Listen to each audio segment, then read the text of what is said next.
ஸ்ரீ சக்கரத்தாழ்வார் சுதர்சன சக்கரம் என்பதே சக்கரத்தாழ்வார்.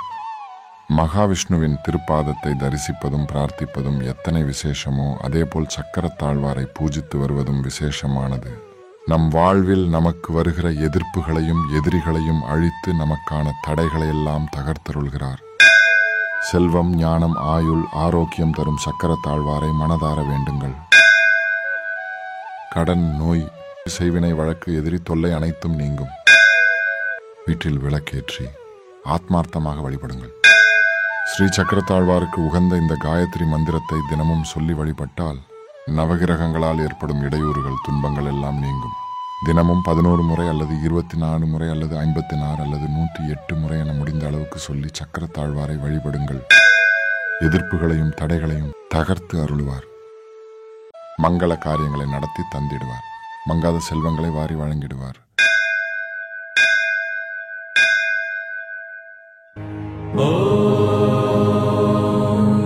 सुदर्शनाय विद्महे महाज्वालाय धीमहि तन्नश्चक्रः प्रचोदयात्।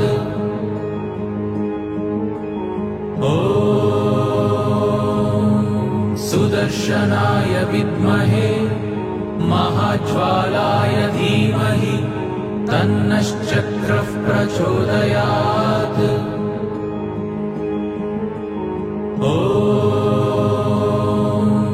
सुदर्शनाय विद्महे महाज्वालाय धीमहि तन्नश्चक्रः प्रचोदयात्।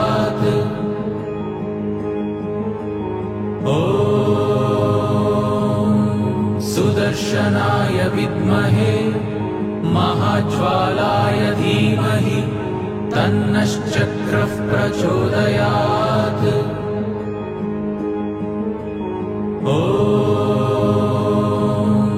सुदर्शनाय विद्महे महाज्वालाय धीमहि तन्नश्चक्रः प्रचोदयात्।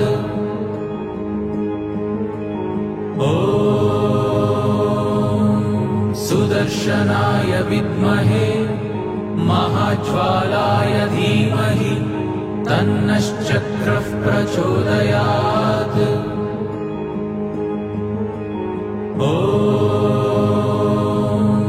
सुदर्शनाय विद्महे महाज्वालाय धीमहि तन्नश्चक्रः प्रचोदयात्।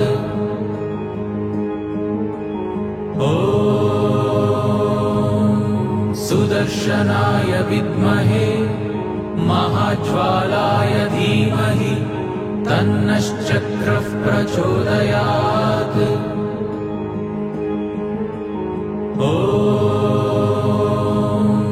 सुदर्शनाय विद्महे महाज्वालाय धीमहि तन्नश्चक्रः प्रचोदयात्।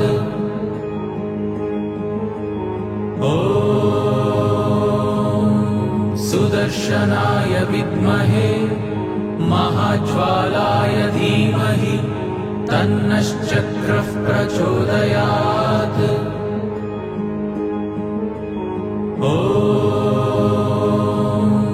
सुदर्शनाय विद्महे महाज्वालाय धीमहि तन्नश्चक्रः प्रचोदयात्।